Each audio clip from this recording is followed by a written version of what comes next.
Mylène Latour-Bellon, Fabrice Bozor, excusez, ok. Isabelle Thiroux-Mallet, Sébastien Grédoire, Alexandra Gounouman, Frédéric Théobal, Océane Gauvindin, Simon Vainqueur, Mélanie Benjamin,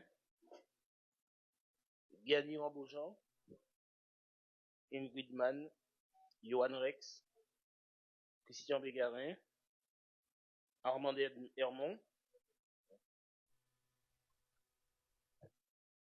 Christophe Gomart, présent, Pascal Mulsen, Ingrid Lefort, Isabelle Benque, Jean-Noël Leclerc, Claudie Hury, Karine Dessoutes, Karine Duménil, excusez, Demis Calpas, Marion Malédon, Rosuel Christambal, Loïc Beaujour, Olivier Chopard, Renélia Vanon,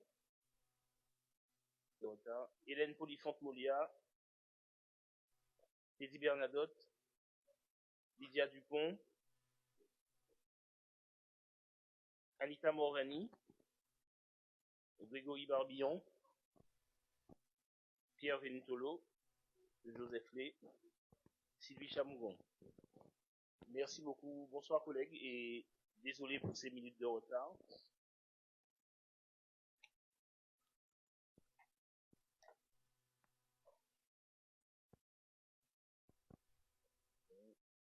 Alors, pour les points à l'ordre du jour,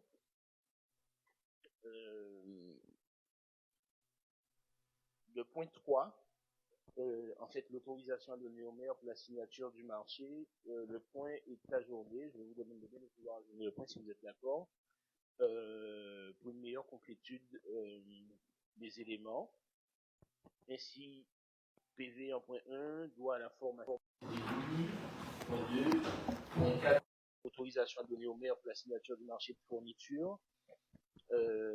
Point 5, ressources humaines, délibération autorisant une gratification aux stagiaires de l'enseignement supérieur accueillis au sein des collectivités. Point 6, création d'emplois permanents.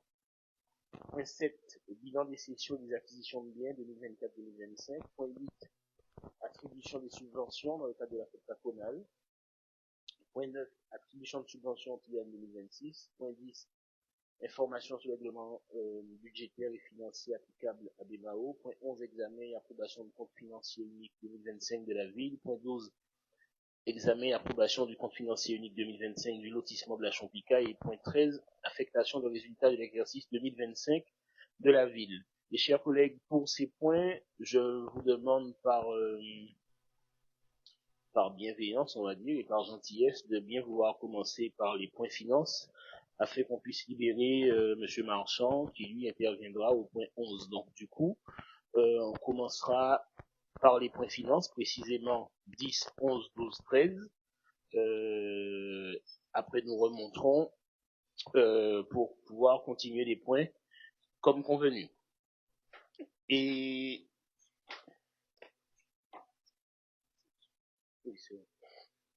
aussi, donc je crois qu'au précédent conseil, il y avait deux questions qui avaient été posées. Donc comme nous impose des textes, de pouvoir y amener les réponses au conseil suivant. Je crois que...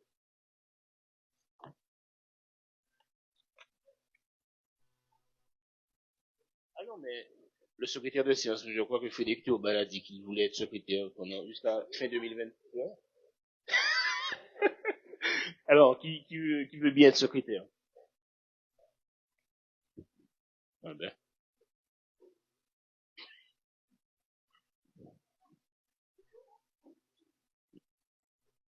Mais merci Isabelle, c'est très bien. Isabelle Thiroux-Mallet, elle accepte d'être secrétaire, c'est bien.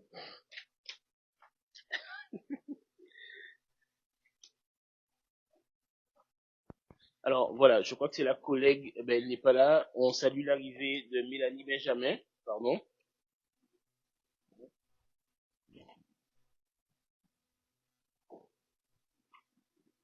Alors je crois que c'est la collègue Lydia Dupont qui avait posé une question.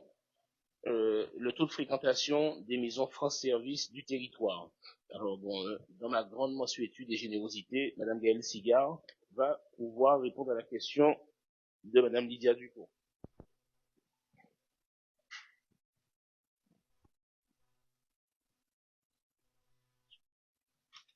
Bonsoir à tous. Donc, conformément au règlement intérieur du Conseil municipal, en son article 16, les conseillers municipaux ont le droit d'exposer en séance du Conseil des questions orales auxquelles réponse est donnée à la séance suivante.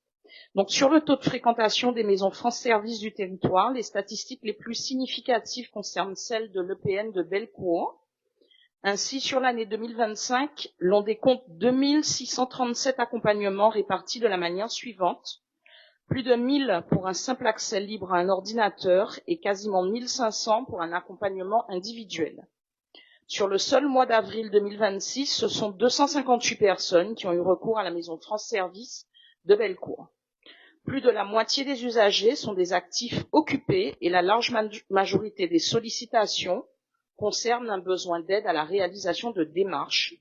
Les statistiques complètes vous seront envoyées à l'ensemble des élus par mail. Merci Madame Sigard. Deuxième question qui avait été posée, alors il m'a été rapporté qu'il y avait, je crois que c'est le collègue Joseph Lé qui nous avait posé une question par rapport à la SEM-Sérum, je crois. Voilà, donc ça m'a été rapporté. Effectivement, la semaine après notre investiture, j'ai eu à contacter notre avocat pour lui demander d'accélérer, mais vraiment de faire tout ce qui doit être fait pour que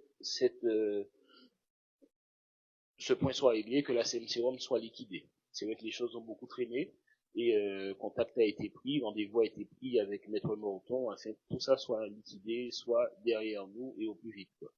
Voilà, c'est la réponse que moi je peux faire actuellement en attendant plus d'éléments de la part de Maître Morton. Mais la demande a été faite depuis plus d'1 mois, probablement même 2, pour que tout soit liquidé et fait au plus vite. La demande de liquidation avait déjà été faite, mais je crois qu'à un moment il faut qu'on passe du dire au faire et qu'on arrive à finir avec cette histoire. Voilà, collègue Joseph Lé. Bon, merci beaucoup. Comme dit précédemment, je propose qu'on commence par les points finances. On va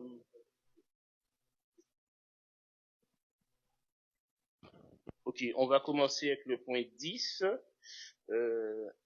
Information sur le règlement budgétaire et financier applicable à BMAO. Renélia Vanon. Oui. Elle est en retard. Ben écoutez, je propose que Jean-Noël Leclerc présente ce point. Non, tu l'as? Tu l'as pas? Ok.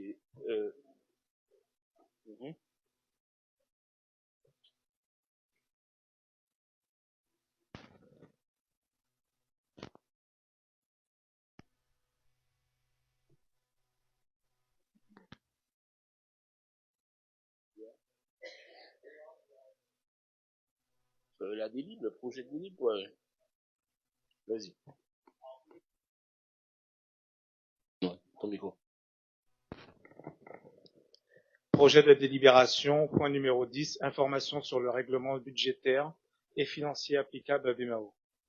Le conseil municipal, alors, vu le code général des collectivités territoriales, notamment l'article 16, 12, 30, vu la délibération DCM 2022-11-164 du 29 novembre 2022, portant adoption du référentiel M57 et d'un règlement budgétaire et financier, vu le rapport du maire, considérant la nécessité d'établir un règlement budgétaire et financier avant le vote de la première délibération budgétaire, considérant que le RBF doit être conçu comme un outil structurant de la gouvernance financière de la mandature, considérant que le règlement actuel encadre la gestion pluriannuelle et permet de sécuriser les pratiques, sur proposition du maire et après en avoir délibéré, Article 1, décide article 1 de prendre acte de l'existence du règlement budgétaire et financier si annexé, tel qu'il a été adopté lors de la séance du conseil municipal du 29 novembre 2022. Article 2 de charger le maire, la directrice générale des services et de la comptabilité publique, chacun en ce qui le concerne, d'exécuter la présente délibération qui sera notifiée par Monsieur le préfet de la région Guadeloupe. Celle-ci pourra faire l'objet d'un recours pour excès de pouvoir dans un délai de 2 mois à compter de sa notification ou de sa publication devant le tribunal administratif de la Guadeloupe. Ce dernier peut être saisi par l'application informatique Télérecours citoyen accessible sur le site internet www.télérecours.fr. Il sera publié sur le site internet de la ville de Bemao. Merci beaucoup, collègue.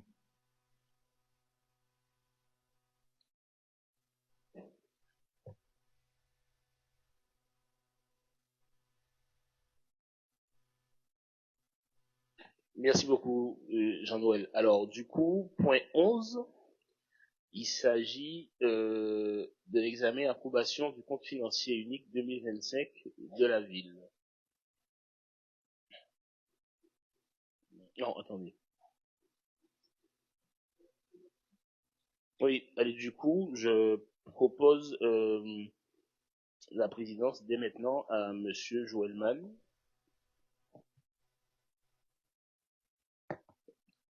Il n'y a pas d'abstention, pas de vote contre? Ok. Merci beaucoup.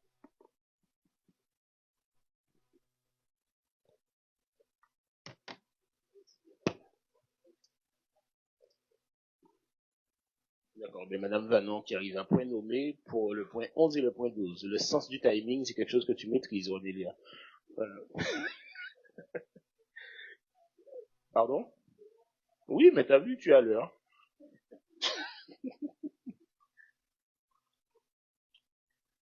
Excuse-moi, on te paye à fois, vas-y. Jean-Noël a présenté les informations, le point 10, et nous te laissons le point 11 et 12 sous la présidence de Monsieur Joëlman.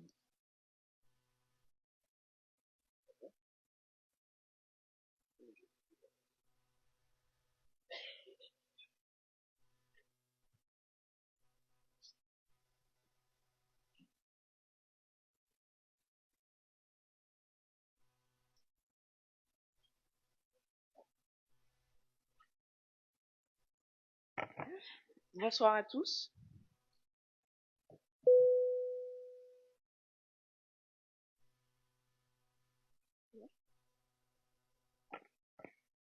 Alors, le point numéro 11 s'agit de l'examen et approbation du compte financier unique de 2025. Dans le cadre de la séparation ordonnateur comptable et dans le cadre de la réalisation d'un compte commun unique pour l'exercice terminé, le comptable public produit chaque année son compte financier unique. Ce document retrace l'ensemble des réalisations comptables de l'année, en recettes et en dépenses. Le compte financier unique 2025 fait apparaître un résultat global excédentaire de 5,5 millions d'euros. 0,5 millions d'euros traduisant une situation financière globalement équilibrée. Cette situation repose avant tout sur la solidité de la section de fonctionnement, qui dégage un excédent de 6,82 millions d'euros permettant de couvrir une part importante des besoins d'investissement. En revanche, la section d'investissement présente un déficit de 1,77 million d'euros après reste à réaliser, lié à la poursuite des opérations d'équipement et à un niveau de recettes moindre, notamment en matière de subventions. L'analyse comparée avec l'exercice 2024 met en évidence une progression des dépenses de fonctionnement plus rapide que celle des recettes, entraînant une diminution de l'épargne, et une dégradation des équilibres en investissement avec un passage d'un excédent en 2024 à un déficit en 2025. Cette évolution s'explique notamment par le poids structurel des dépenses de fonctionnement, en particulier les charges de personnel et de gestion, et un contexte d'investissement marqué par des décalages dans la réalisation et le financement des opérations, traduits par des restes à réaliser significatifs.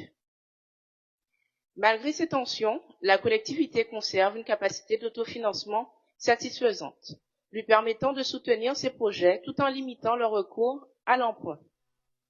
Les résultats reportés et les restes à réaliser contribuent par ailleurs à sécuriser l'équilibre global et à accompagner la poursuite des investissements.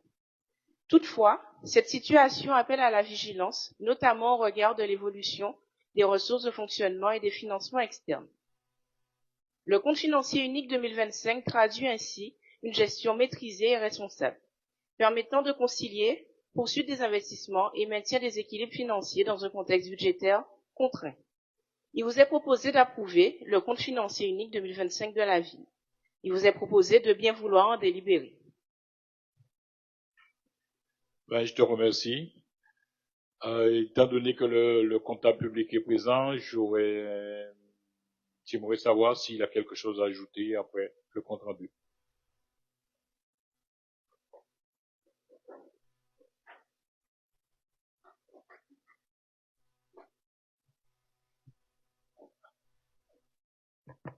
Bonjour à tout le monde.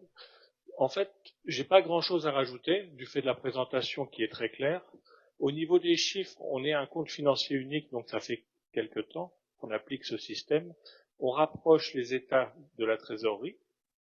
Il y a les états de la collectivité qui sont intégrés informatiquement et on a des vérifications du fait des états trésorerie et collectivité qui permettent de s'ajuster pour éviter les différences.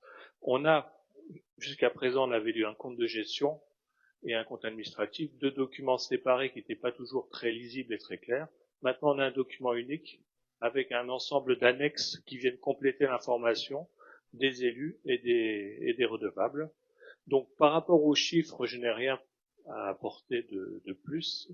S'il y a des questions, on peut essayer d'y répondre en fonction de nos possibilités immédiates. Et voilà ce que je voulais vous apporter comme précision, comme éclaircissement.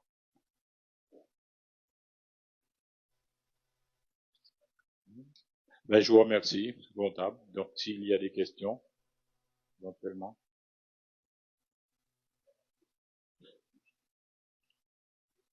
Oui, Madame Chamgon, vous avez la parole. Merci, Monsieur le maire. Merci, chers collègues.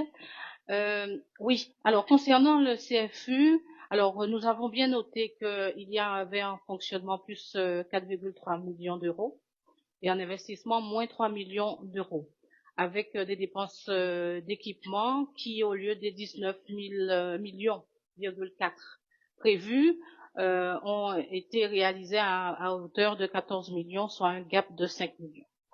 Notamment sur les opérations d'équipement, donc les bâtiments communaux et le centre social de Moudon. Ma question donc se résume: dans quel délai pensez-vous tenir compte de la hausse des recettes de fonctionnement, comme a dit la collègue, pour faire repartir l'investissement et notamment les opérations d'équipement? Merci.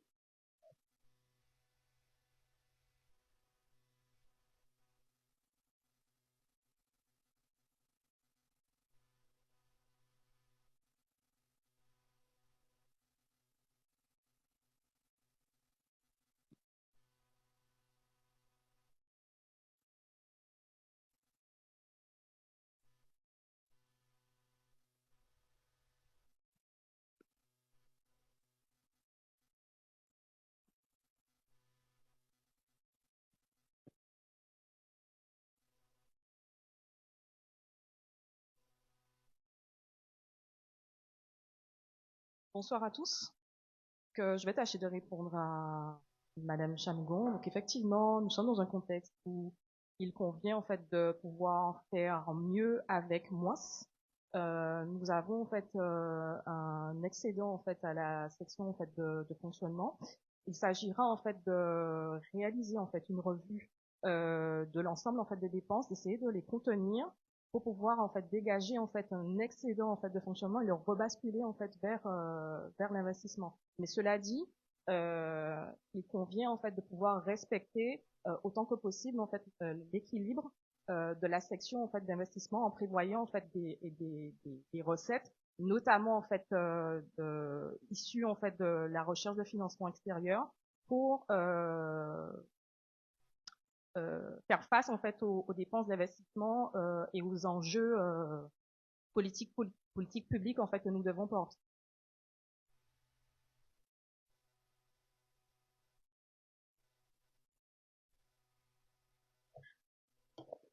Oui, merci de la réponse, mais au-delà de ça, En fait, je voulais en savoir un peu plus, notamment sur le délai. Est-ce que vous avez prévu, est-ce qu'il y a une prévision de ce délai pendant lequel vous allez donc faire en sorte que les opérations d'équipement redémarrent compte tenu de ce que vous venez de dire, c'est-à-dire que vous allez faire contenir les grandes masses. Merci.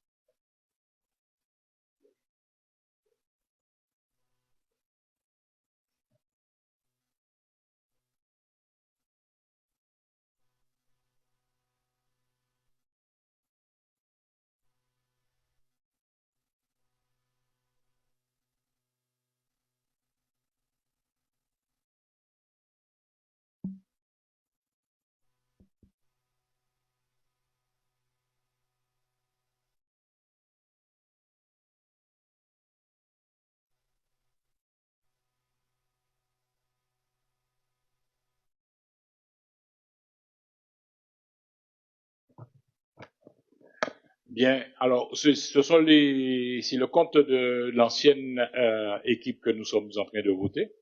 Donc nous prendrons des dispositions lorsque nous allons voter notre budget primitif. Voilà.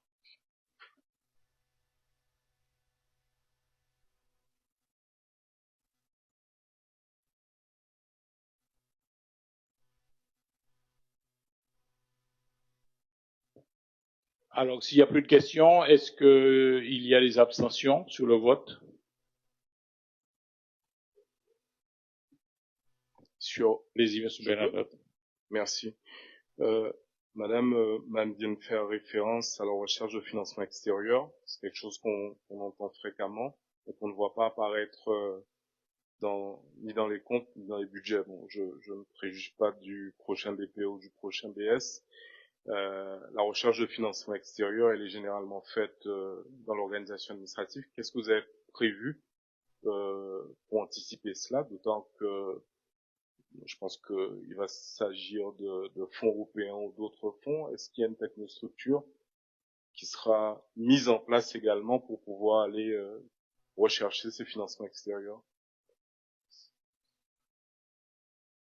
Ben, tout à fait. Il y a une recherche de financement qui sera faite et il y a l'équipe, les cadres du service y travaillent.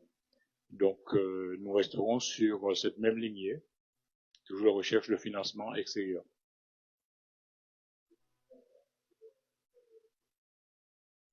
Les cadres qui sont là travailleront pour tout à fait. Je voudrais compléter. Nous allons mettre en place donc une cellule d'ingénierie financière qui sera dédiée particulièrement à la recherche de financement.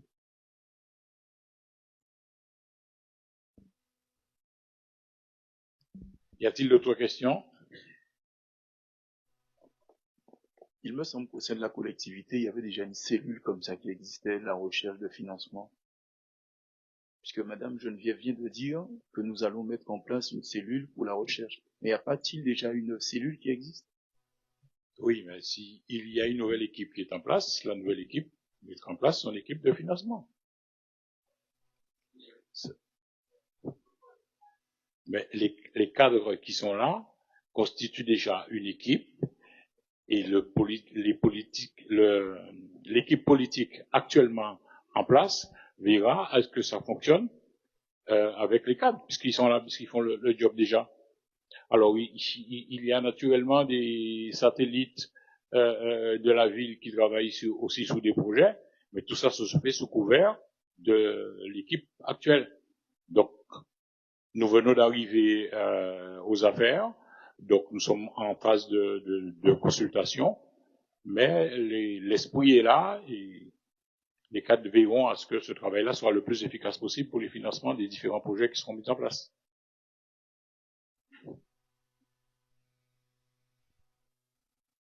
D'autres questions? Alors nous pourrons procéder au vote. Qui s'abstient? 2 abstentions. Qui est contre? Donc voter à l'unanimité, moins 2 abstentions. À la majorité, moins 2 abstentions. Pardon.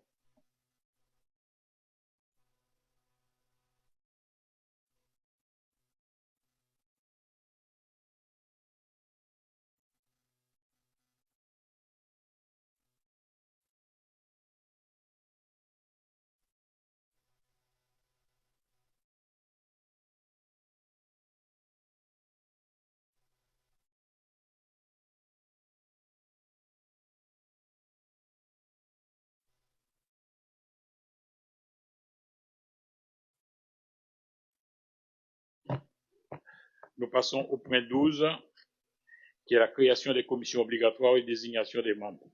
Non.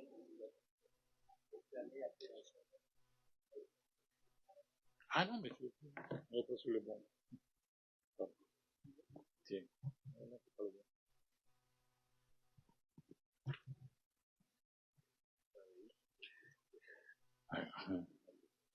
Donc, point 12 à l'ordre du jour, examen et approbation du compte financier unique 2025 du lotissement Blachon-Picard. Présenté toujours par Madame Vanon. Le compte financier unique 2025 de Blachon-Picard enregistre le même résultat d'exécution excédentaire que 2024, à savoir 11 903 euros et 5 centimes. Il se présente comme suit. Le résultat de l'exercice de 2025, qu'il soit en investissement ou en fonctionnement, est nul, tandis que le résultat de clôture 2025 en investissement compte 11 903 euros et 5 centimes, pour le fonctionnement 0 euros, ce qui nous fait un total de 11 903 euros et 5 centimes. Il vous est demandé de bien vouloir en délibérer.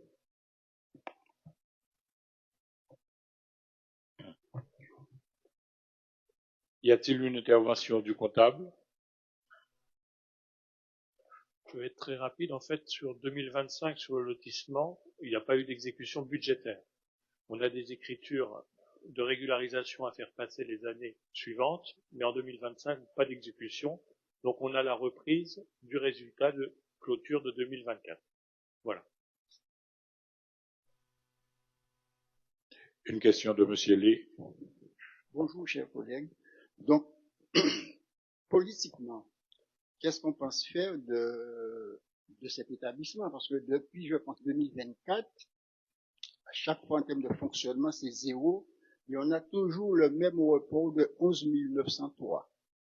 Donc, y aura-t-il en 2026 des écritures?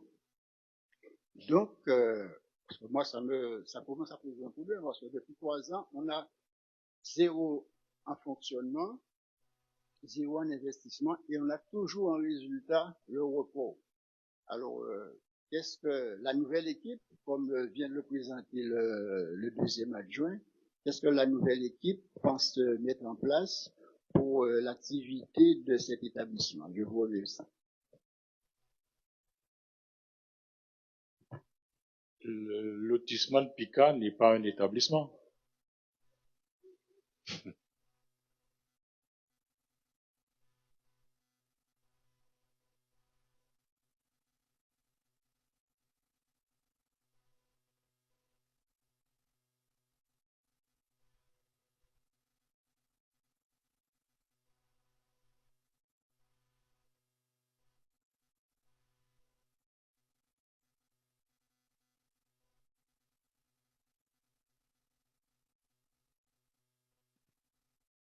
En fait, le budget annexe Blachon-Picard, donc effectivement, en fait, il n'y a pas eu d'écriture en fait au cours des 3 dernières années, mais sur 2026, nous sommes déjà à l'œuvre en fait, en train de collecter en fait des données pour pouvoir parvenir en fait à une clôture, soit en fait sur 2026, soit sur 2027. C'est le but.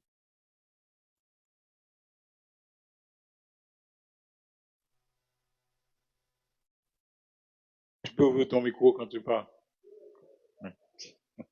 D'accord, merci.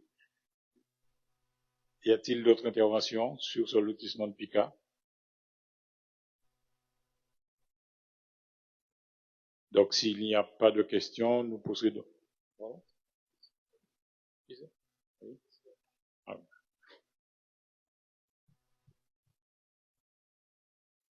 Donc, nous procédons au vote. Qui s'abstient? 2 abstentions. Qui est contre?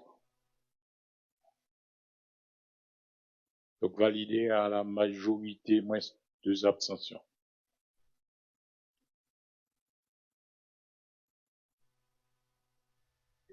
Tu reviens, Michel?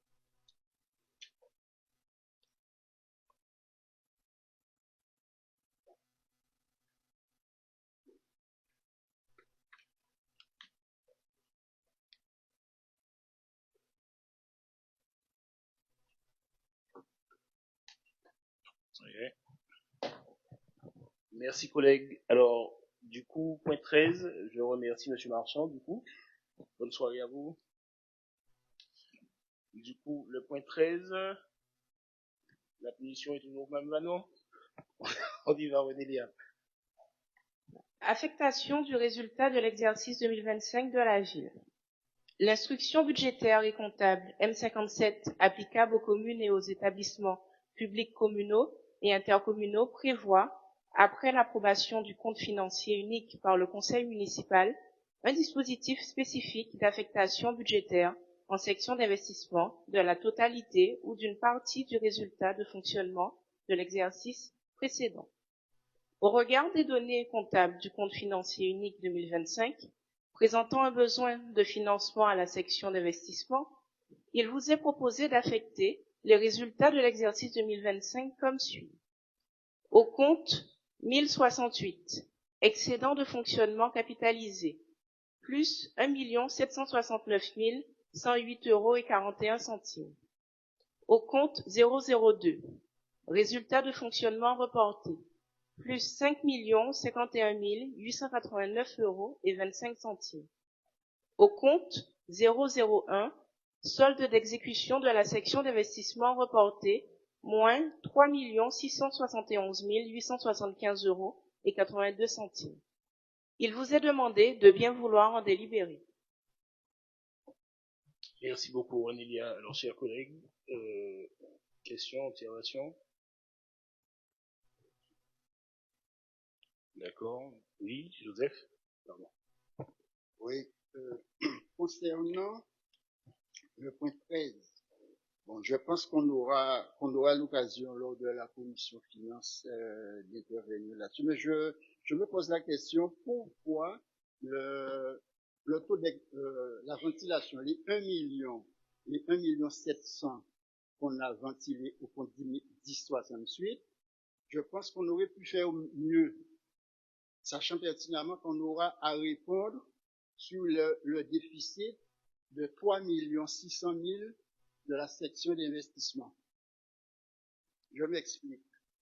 Si par exemple, au niveau du fonctionnement, nous augmentons de plus de 1 million, parce que je pense que c'est trop faible, on aurait pu passer même à 2 millions, la ventilation du résultat.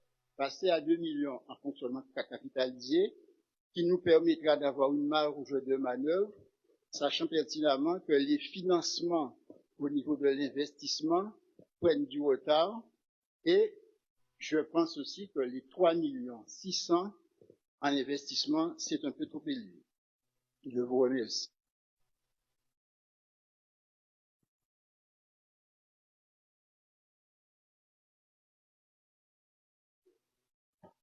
Pardon, même si d'un baron. Oui, s'il te plaît.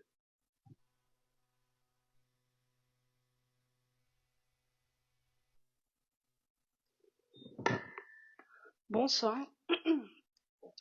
L'affectation qui est prévue, en fait, a pour objectif, pour la partie O106, justement d'apurer le delta que l'on a entre les dépenses et les recettes. Et les 3,6 millions aussi, c'est permettre d'apurer le delta négatif que vous avez. Donc dans le rapport, il y a un tableau récapitulatif qui montre en fait les montants négatifs qui sont dégagés en fait par le résultat de cette année, et donc la ventilation qui a été proposée a pour but justement d'éponger ces déficits. Et nous avons validé ce modèle avec le comptable qui est parti, mais du coup c'était sur le compte. Collègues, ça va? Merci. S'il n'y a pas d'autres interventions, donc je mets au vote. Qui s'abstient? D'accord. Des abstentions. Qui vote contre? Pardon. Monsieur Bernadotte, intervention? Non, c'est comptable, il est parti avant ce vote-là.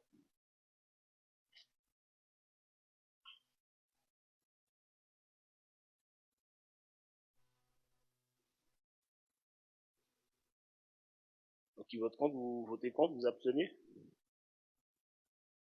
Non? D'accord. Alors, 2 abstentions.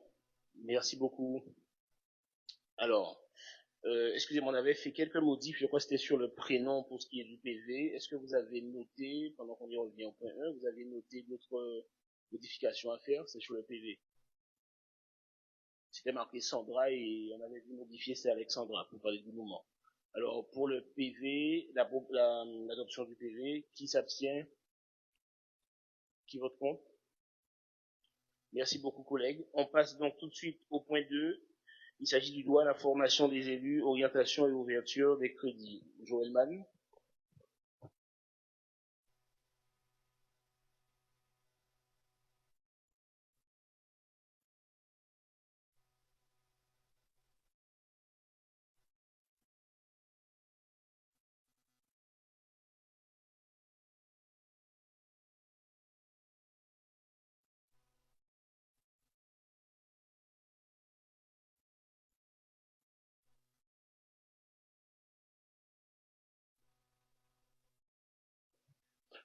Chers collègues, dans les 3 mois qui suivent son renouvellement, le conseil municipal doit délibérer sur l'exercice du droit à la formation de ses membres. À ce titre, il détermine les orientations et les ouvertures de crédit. Pour rappel, les articles L 2123-12 à L 2123-16 du Code général des collectivités territoriales prévoit que ce droit à la formation soit ouvert dans les conditions suivantes. La formation doit permettre l'acquisition de connaissances et de compétences en lien avec l'exercice du mandat d'élu local par un organisme agréé par le ministère en charge des collectivités territoriales et ne concerne pas les voyages d'études qui nécessitent une délibération spécifique. Le montant prévisionnel des dépenses de formation ne peut être inférieur à 2% du montant total des indemnités de fonction susceptibles d'être allouées aux élus de la commune et le montant réel des dépenses de formation ne peut excéder 20% du même montant. Les frais de formation comprennent les frais de transport, d'hébergement, de restauration, les frais d'enseignement et les frais concernant la compensation de la perte éventuelle de salaire, de traitement ou de revenus justifiés par l'élu et plafonnés à l'équivalent de 21 jours par élu et pour la durée du mandat. Cette compensation est soumise à la contribution sociale généralisée et à la contribution au remboursement de la dette sociale comme l'indemnité de fonction. Il est par conséquent proposé que les modalités d'exercice et d'orientation du droit à la formation des élus de la ville de Bemao soient fixées comme suit.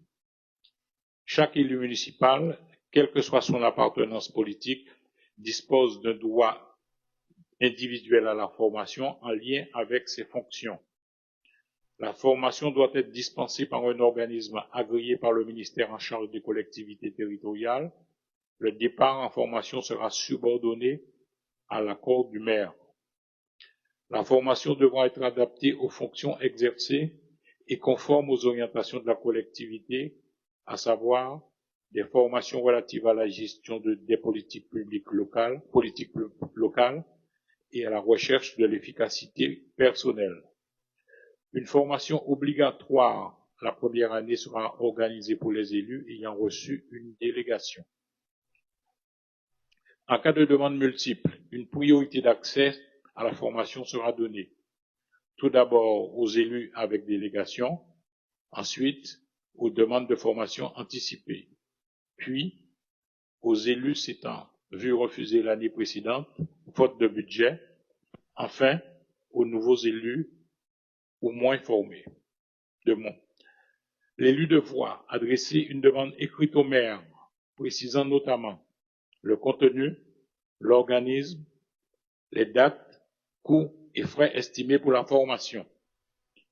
L'élu salarié ou agent public dispose de droit de congé de formation de 24 jours pour toute la durée du mandat pour effectuer tout stage ou session de formation agréée par l'État. À l'issue de la formation, l'élu devra transmettre son attestation de présence à la formation, ses factures et autres justificatifs pour le remboursement des frais. Pour cette année 2026, le montant total des indemnités de fonction s'élève à 272 280,60 €. Il est par conséquent proposé d'ouvrir les crédits prévisionnels de formation à hauteur de 40 000 €, soit 15% du montant total théorique des indemnités de fonction. Un tableau récapitulatif annuel des formations de dépenses sera annexé au compte financier unique et donnera lieu à un débat en conseil municipal. Ce droit à la formation obligatoire organisé et financé par la collectivité se distingue du droit individuel à la formation prévu à l'article L. 2123-12-1 du Code général des collectivités territoriales, qui permet à chaque élu de mobiliser un crédit personnel de formation, indépendamment du budget communal, financé par une cotisation obligatoire prélevée sous les indemnités de fonction perçues par les élus membres du Conseil. Il vous est demandé, chers collègues, de bien vouloir en délibérer. Merci beaucoup, collègues. Nous saluons l'arrivée d'Olivier Chopard. Alors, chers collègues, est-ce que vous avez des questions sur ce point?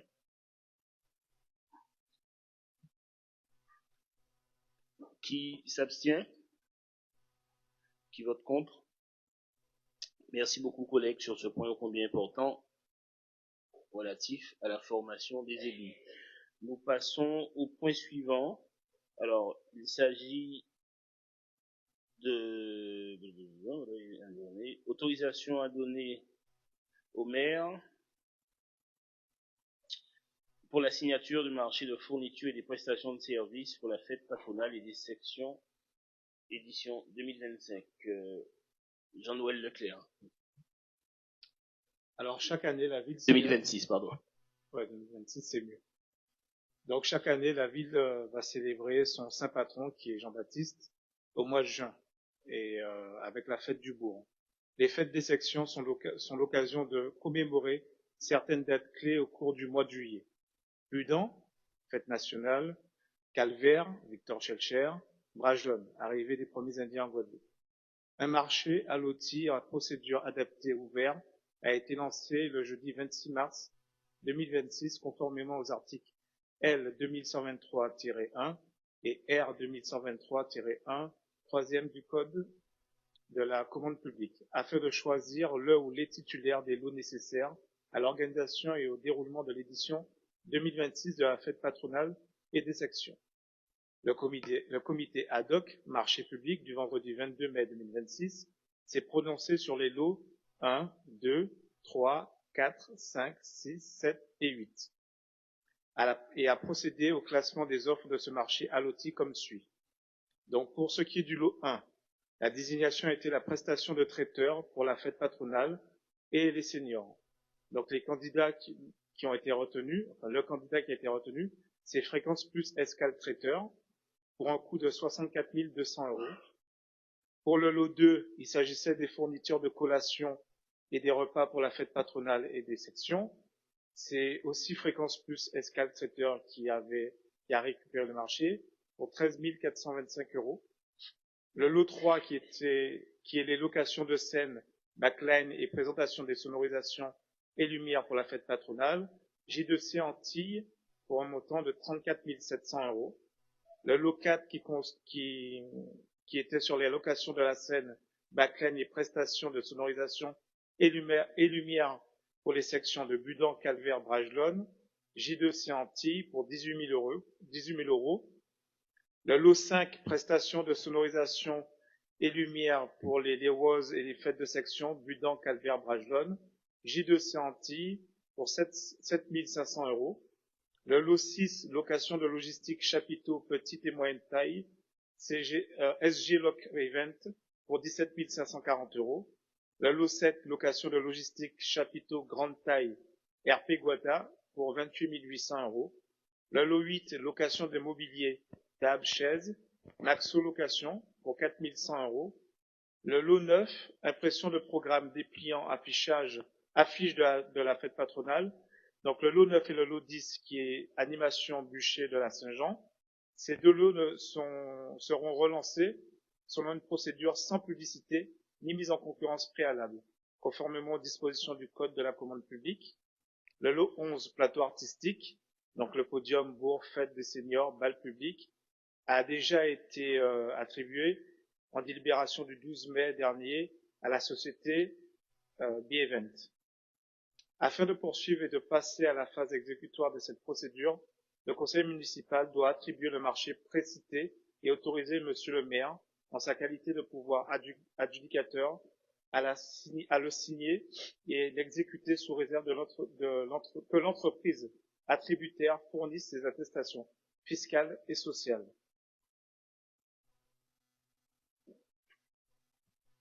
Donc, je vous ai demandé de délibérer. Merci beaucoup, Jean-Noël. Alors, chers collègues, est-ce que vous avez des questions pour ce point précis qui concerne le marché pour la fête patronale? Ok, alors on passe au vote. Oui, Anita? Oui.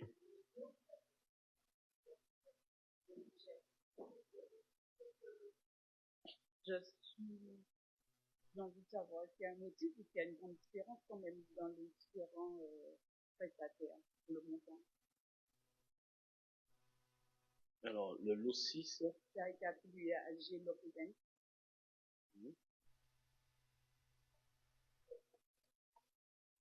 Pour des chapitres de temps. Tu réponds à ce point?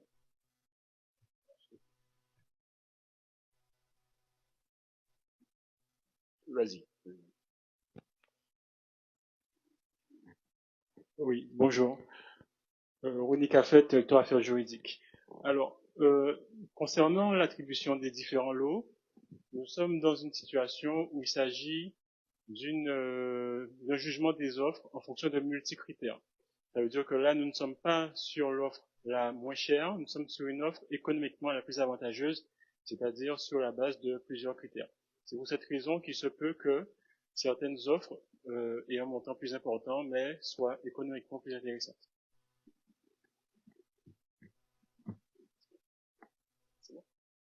Pour qu'elle puisse te répondre, en fait, pour que t'aies dit. C'est vrai que du mieux disant.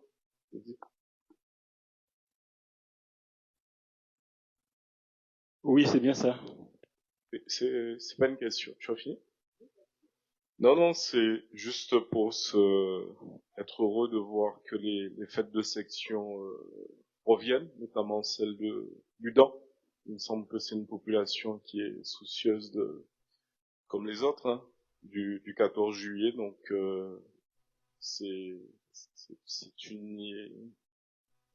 ça va dans le bon sens. Le fait que les quartiers de la ville retrouvent ce moment de convivialité.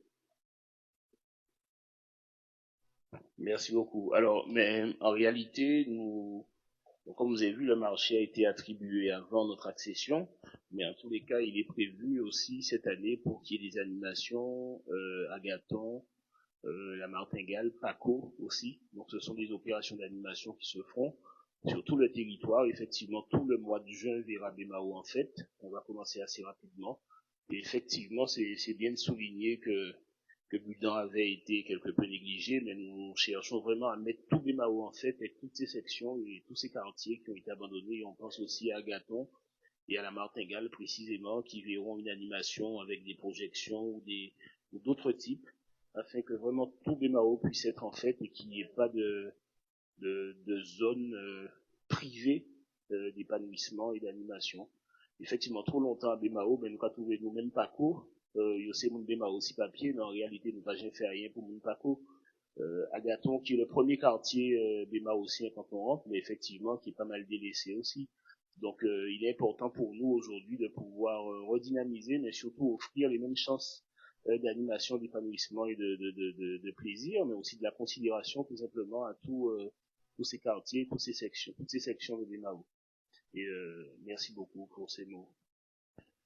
Collègues, donc, qui s'abstient? Qui vote contre? Merci beaucoup, en espérant que cette fête de BMAO 2026 soit belle à l'excès. Voilà, merci. On passe au point suivant. Alors là, on arrive sur les points ressources humaines. Le point 5, délibération autorisant une gratification aux stagiaires de l'enseignement supérieur accueillis au sein de la collectivité. Madame Gounouman, Alexandra, tu as la parole. Chers collègues, conformément à la réglementation en vigueur, il appartient aux collectivités territoriales d'encadrer l'accueil et la gratification de stagiaires de l'enseignement supérieur.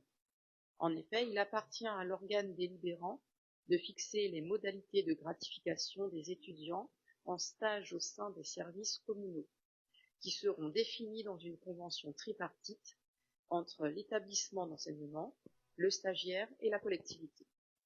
Cette gratification concerne les étudiants de l'enseignement supérieur et les élèves de l'enseignement secondaire effectuant un stage en milieu professionnel d'une durée supérieure à 2 mois consécutifs ou, au cours d'une même année scolaire ou universitaire, à 2 mois consécutifs ou non. La gratification est due aux stagiaires à compter du premier mois de la période de stage, mais ne peut excéder 6 mois. Il vous est demandé de bien vouloir en délibérer.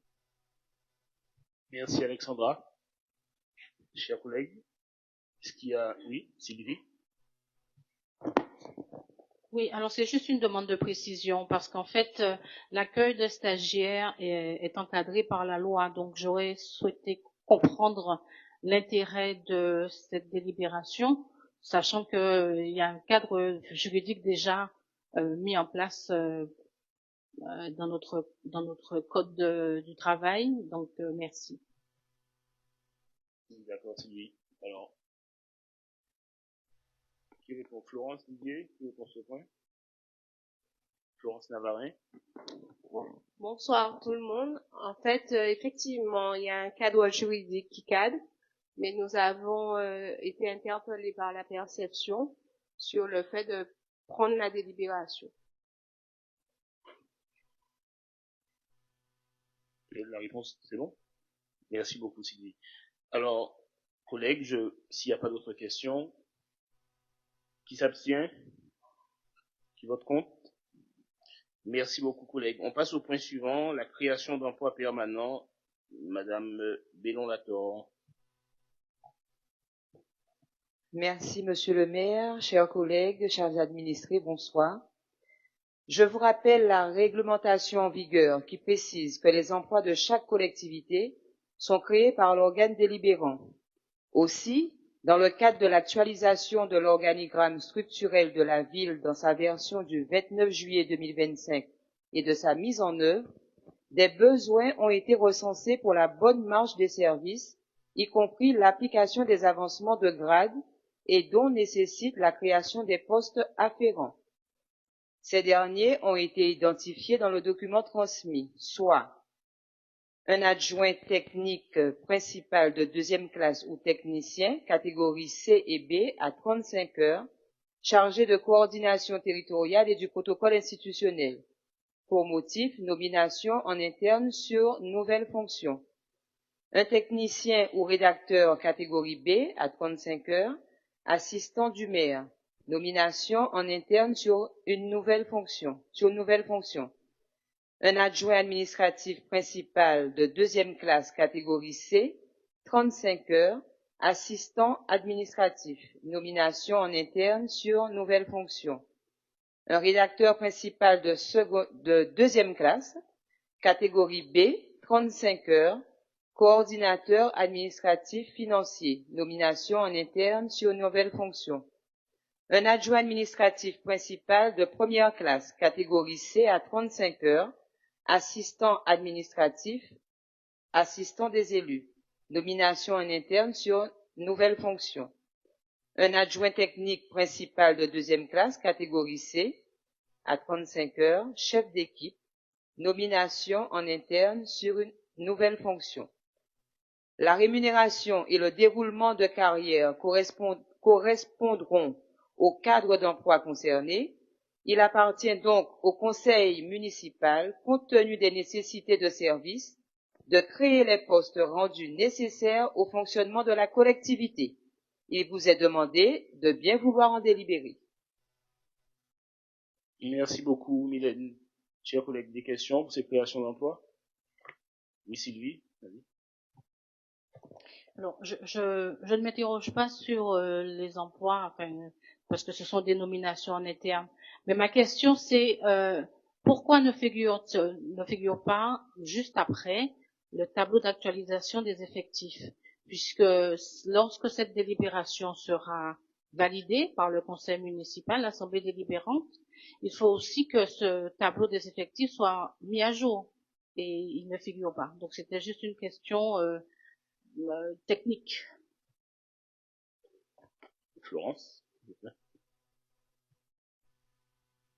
Alors, effectivement, il s'agira, en fait, dans un premier temps, on crée les emplois et en fonction de l'évolution de la procédure, on pourra présenter un tableau des effectifs. Mais en réalité, dans le tableau des effectifs, les emplois sont déjà prévus, les autres sont déjà budgétisés. Auparavant, sur l'avant-dernier, en fait, le dernier tableau des effectifs. Donc, en fait, il n'y a pas encore d'évolution. Première étape, c'est la création. Puis après, pour certains, ça va être la vacance de poste, etc. Donc, on est vraiment dans la première étape. Lydie Bernadotte. Je voudrais lier ma question au point précédent, notamment financier.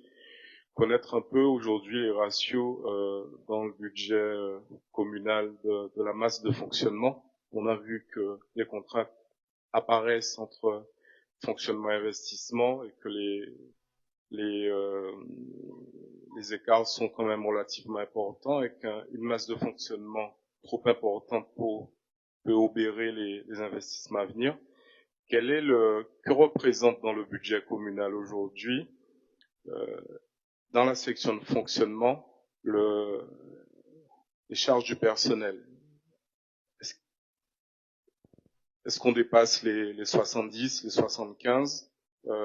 Quel est ce taux dans la section de fonctionnement, plus particulièrement sur le 011? Et quelle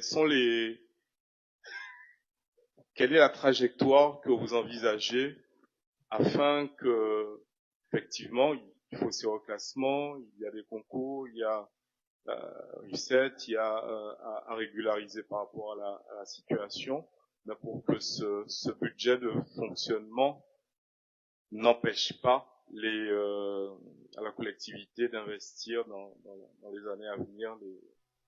Que représente aujourd'hui dans la section de fonctionnement la masse du personnel dans le budget communal? Alors, juste avant que Laura me réponde, c'est vrai qu'il y a désormais une nouvelle politique qui est souhaitée afin de soulager cette masse salariale, et ça veut dire aussi stratégiser les contrats, ça veut dire aussi penser à externaliser certains postes et non surcharger. C'est vrai que pendant longtemps à Démao, la culture a été d'offrir des postes politiques ou même de faire promouvoir un certain rêve à certains, disant que qui travaillent dans mairie ou qui fonctionnaient. Et c'est-à-dire que je pense qu'aujourd'hui, il faut qu'on arrive c'est à travers ce projet, notamment de maison d'entrepreneuriat et d'insertion professionnelle, que l'on souhaite aussi offrir d'autres perspectives aux jeunes ou aux moins jeunes. Donc c'est vrai que là, ça permettra de soulager un peu cette masse salariale aussi à travers d'autres actions et d'autres fiches de poste. Mais je crois qu'aujourd'hui, Laura précisera, mais je crois qu'on est à peu près à 70% de masse salariale.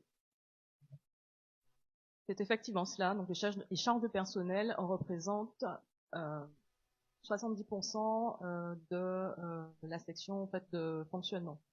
Donc nous sommes en fait tout juste en dessous en fait de ce qu'on appelle en fait le seuil critique, avec il faut le souligner, un effort particulier en fait sous la dernière mandature, puisqu'on partait de 75%. Donc on a redescendu en fait au niveau en fait acceptable de 70%.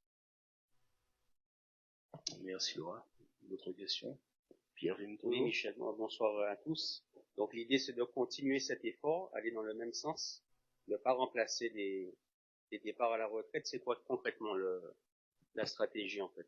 C'est-à-dire qu'on peut pas répondre de but en blanc comme ça sur les départs à la retraite. C'est vrai que ça dépend du poste, ça dépend aussi, ça dépend de l'appétence à pouvoir continuer, de l'apport à la collectivité pour la personne qui demande le prolongement ou pas.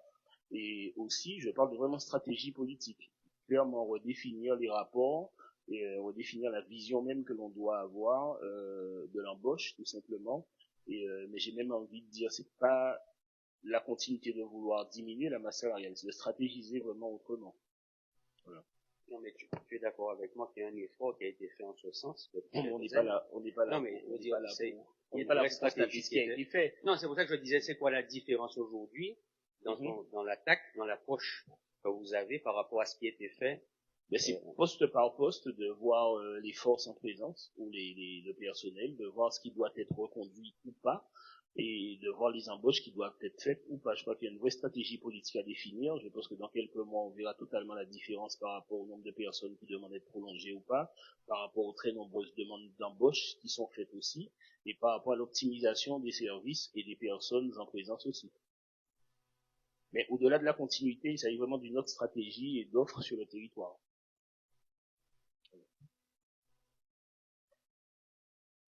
C'est bon, collègues? Qui s'abstient? Qui vote contre? Merci beaucoup pour ces échanges, merci beaucoup pour ce vote. On passe au point suivant tout de suite. Il s'agit du bilan des cessions et acquisitions de biens. Océane Gouvendin. Bonsoir à tous. La délibération qui vous est présentée porte sur le bilan des cessions et acquisitions de biens pour les années 2024 et 2025, qui doit être annexé au compte financier unique de la commune chaque année, conformément aux dispositions de l'article 2241-1 du Code général des collectivités territoriales. Le bilan financier des cessions est de 131 156 € et 64 centimes. Il n'y a pas eu d'acquisition. Il s'agit donc de 14 régularisations de parcelles occupées au lotissement de Trioncel-Longueville, de 2 régularisations de parcelles occupées dans le bourg, d'une régularisation d'une parcelle occupée à la structure d'accueil Les Amandiers, il s'agit de logements sociaux, et d'une cession de foncier à Bellecour concernant la parcelle AY 1256. Il vous est demandé de bien vouloir en délibérer. Merci, Océane. Collègues, des questions sur ce point précis? Ok. Qui s'abstient? Qui vote contre? Merci beaucoup, chers collègues. On passe au point suivant. Alors, il s'agit de l'attribution de subventions dans le cadre de la fête. On en parlait tout à l'heure. Et alors, tout le monde a reçu les dossiers, les dossiers, documents annexes.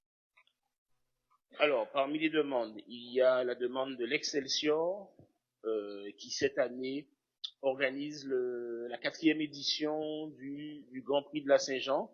Donc le prologue se passera au Moule. Après, je crois que c'est Bémao Moule le samedi et Moule Bémao le dimanche. Voilà, c'est la 4e édition du Grand Prix de la Saint-Jean qui lie ces deux villes qui ont le même saint patron. Ensuite, alors, que je dise pas de bêtises, la participation de la ville pour l'Excelsior, elle a été sollicitée à 10 000 €. Effectivement, sur un plan de financement qui est simple, je crois que c'est 10 000 pour la ville de Bémao, 10 000 pour la ville du Moule et 10 000 du conseil départemental. Voilà. Donc, la ville a été sollicitée à hauteur de 10 000 €. Chers collègues, je propose qu'on réponde à cette sollicitation favorablement parce qu'effectivement, le coût de l'opération est de 30 000 €. Donc, comme ça, on est bon. Je passe au point suivant, les gentilshommes pour la course de 2 tyrans. Les gentilshommes nous sollicitent à hauteur de 15 000 €. La précédente édition, l'association a été accompagnée à hauteur de 7 000 €. Je propose donc qu'on accompagne les gentilshommes à hauteur de 8 500 €, collègues. Ensuite, je passe au club de pétanque, celui de Bellecour, du coup, qui, pareil, dans le cadre de son activité, nous sollicite à hauteur de 9 500 €. L'année précédente, le club a été accompagné à hauteur de 2005. Nous proposons donc 3005 pour cette année. Nous passons tout de suite pour la fête de Budan, maintenant, avec Jeunesse Budan en action. Pas de demande l'an dernier, effectivement. L'association nous sollicite à hauteur de 9 000 €. Je crois respectueux de pouvoir leur offrir ces 9 000 € afin qu'ils puissent proposer quelque chose de superbe à Budan. Nous continuons avec Jeunesse Calvaire pour la fête de Calvaire cette fois-ci, qui nous sollicite à hauteur de 20 000 euros. L'an dernier, ils ont été accompagnés à hauteur de 12 000 euros. Nous proposons donc de les accompagner à hauteur de 12 500. C'est juste à titre indicatif que je donne la participation pour l'an dernier. Nous continuons avec la CCCSEM. Ça vous pas quand il dit non, ça, c'est la bicyclette. Et effectivement, ils nous sollicitent à hauteur de la CCCSM. Ils nous demandent une participation de 3 000 euros. Nous proposons donc 3 000 euros pour cette course Ufolette. Nous continuons avec Bouger Bouger de Bragelonne, qui nous sollicite à hauteur de 8 000 euros. L'an dernier, ils ont été accompagnés pour 2 000. Nous proposons donc pour cette année 2005. Le Real Club de Bragelonne, qui nous sollicite à hauteur de 15 000 euros, qui a été accompagné l'an dernier à hauteur de 6 500. Nous proposons toujours pour la fête de Bragelonne un accompagnement à hauteur de 10 000 euros. Et enfin, pour finir, la course de Cabri-Tyran, événement majeur de la fête de Bragelonne, le dimanche matin très tôt dès 6 heures du matin, et qui se continue avec une sorte de cochon maïa l'après-midi. C'est assez sympathique. Ils nous sollicitent à hauteur de 9 500 euros, ont été accompagnés l'an dernier à hauteur de 5 000. Nous proposons donc 6 500 euros. Et pour un total de 48 500 pour les fêtes de section et la fête du bourg. Voilà. Chers collègues, est-ce que vous avez des questions? Ce sont des propositions. Oui, Sylvie? Oui. Alors, en fait, j'ai bien noté que la première commission vie associative sera convoquée pour le 16 juin avec la modification du règlement intérieur. Donc ma question c'est est-ce qu'il y a, mais comme l'assemblée délibérante c'est vraiment ici, donc je préfère quand même poser déjà cette question ici. Est-ce qu'il y a des critères de pondération? Enfin, il y a une pondération des critères d'attribution de subventions. Première question. Et la deuxième question, si il y a cette pondération, à combien est pondéré le fait que les membres des associations cotisent, en fait les cotisations des membres, voilà. À combien est pondéré ce critère? Bon, il n'y a pas, je crois que les membres de l'association n'interviennent pas trop dans la délibération qui peut être la nôtre, mais c'est vrai qu'on a comme critère déjà d'une part le coût des opérations qu'ils proposent, tous les devis, d'ailleurs on demande tous les devis, et on essaie d'estimer en sachant qu'hormis ce budget dédié à la fête de Bémao, nous avons encore des interventions que nous pouvons faire pour ces associations le reste de l'année. Donc c'est un peu le calcul qui est fait par rapport à leur bilan financier, par rapport au budget qu'ils nous présentent et des projets qu'ils nous présentent. Vas-y. Oui, en fait, ma question, en fait, c'était pour aussi mettre en perspective avec l'extinction, par exemple, où, bon, là, c'est pas le cas, mais l'USBM. C'est pour ça que j'ai posé la question. Et d'autre part, j'ai vu aussi dans ce fameux règlement intérieur qui sera modifié le 16 juin, qu'en fait, que c'est a posteriori qu'il y a un bilan un bilan fait par les associations des subventions qui leur ont été attribuées. Donc c'est pour ça que ça me paraît un peu voilà, je pense qu'il faudrait peut-être revoir un peu ce système. Oui, mais je crois que c'est aussi ça le changement, c'est changer de fonctionnement, changer de méthode. Et je sais que très souvent il y a cette pratique qui est du 70-30, c'est-à-dire on octroie la subvention après une partie de la subvention, le solde vient après. Mais je crois qu'on sera peut-être plus rigoureux, on aura un autre regard carrément dans l'attribution des subventions et dans la validation de certains projets aussi. Là, l'urgence était dans la fête, effectivement, mais je crois que très prochainement, de nouvelles méthodes, un nouveau regard sera porté sur les accompagnements, et en tous les cas, je te remercie pour cette observation, et je pense et j'espère trouver tout le monde pour le travail aux côtés des associations. Après, c'est vrai que des clubs comme l'USBM ou le Sporting ont notre accompagnement sur un montant qui est sensiblement le même chaque année. Maintenant, il nous appartiendra de voir si on part sur des contrats d'objectifs avec eux, si ça c'est autre chose. Des questions, collègues? Alors, je vous propose je soumets à votre approbation ces participations de la ville pour le projet de la fête, des programmes de la fête. Qui s'abstient? Qui vote contre? Merci beaucoup pour ces associations où effectivement, alors juste à titre anecdotique aussi, d'où l'importance de ce nouveau regard. C'est vrai que précisément pour la fête, les associations s'engageaient avec des prestataires, mais après, quand la SACEM, par exemple, leur disait attention, il faut payer tant, mais très souvent c'est la ville qui remettait la main à la poche aussi pour payer les droits SACEM.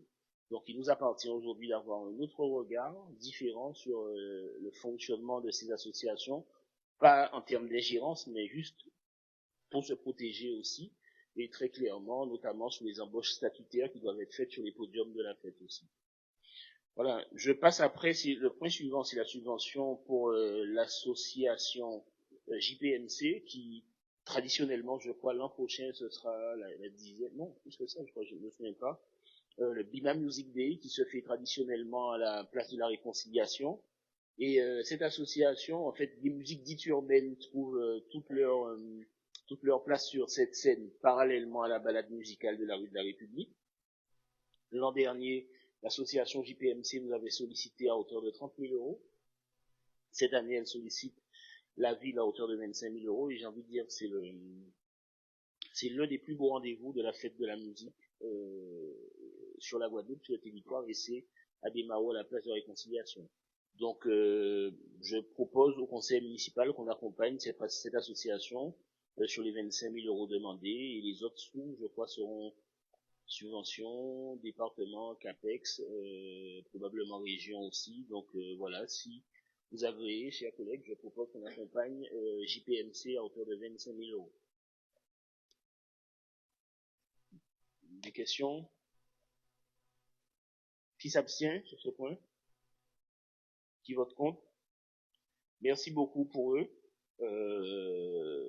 Et je suis particulièrement fier parce que cette association permet l'émergence, dans tous les cas, la valorisation des artistes des Mahotiens. C'est aussi une association qui œuvre beaucoup dans l'intergénérationnel. On a pu voir l'an dernier sur la même scène, il y avait quelqu'un comme Harrison Dourayen, Hippomène Léova, mais il y avait aussi des jeunes du territoire, il y avait aussi Kérosène. Donc je crois qu'aujourd'hui, ils ont beaucoup de mérite à pouvoir continuer ainsi. Et donc merci à JPMC, mais surtout merci à vous de leur permettre d'avoir cette subvention pour le Bima Music Day. Merci beaucoup, collègues. Je pense qu'on arrive maintenant, juste parce qu'on a déjà fait les points finances, c'est pas de bêtises. Ah ben voilà. Non? Non. Eh ben c'est bon. Voilà, ça passe tellement vite, c'est tellement bon en votre compagnie. Alors, voilà. En tous les cas, j'apprécie sincèrement la nature de nos échanges. J'invite,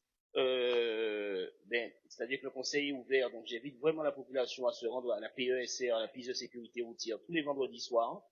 Je remercie le travail de Tiléonce qui réunit les familles simplement sur la PESR à travers plusieurs jeux, des activités, des projections de films. Et juste avant de se laisser, chers collègues, je voudrais laisser la parole à notre collègue, monsieur Demis Kalpas. Demis, tu as la parole, c'est toi qui fais l'envoi avant qu'on rentre dans nos foyers fiscaux respectifs. Oui, merci, monsieur le maire. Il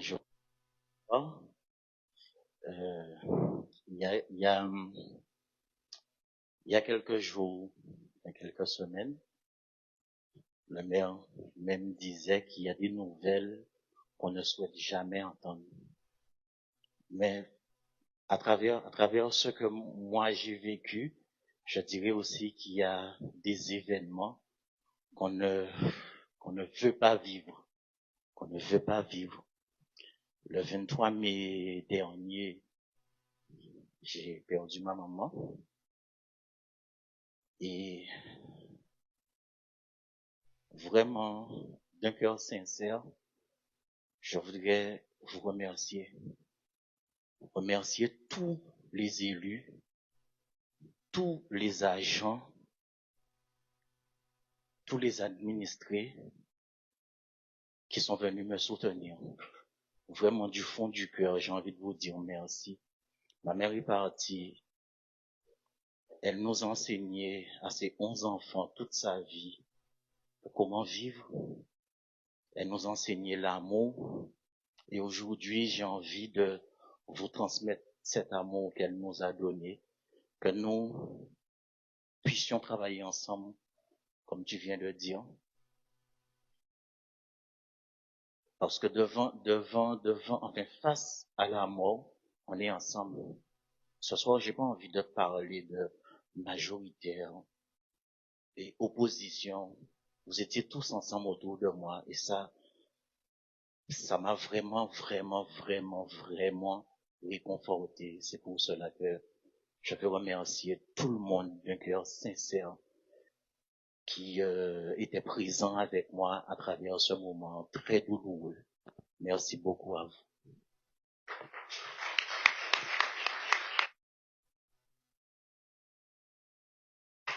Je crois qu'après ça, toute parole sera inutile. Merci beaucoup à vous tous.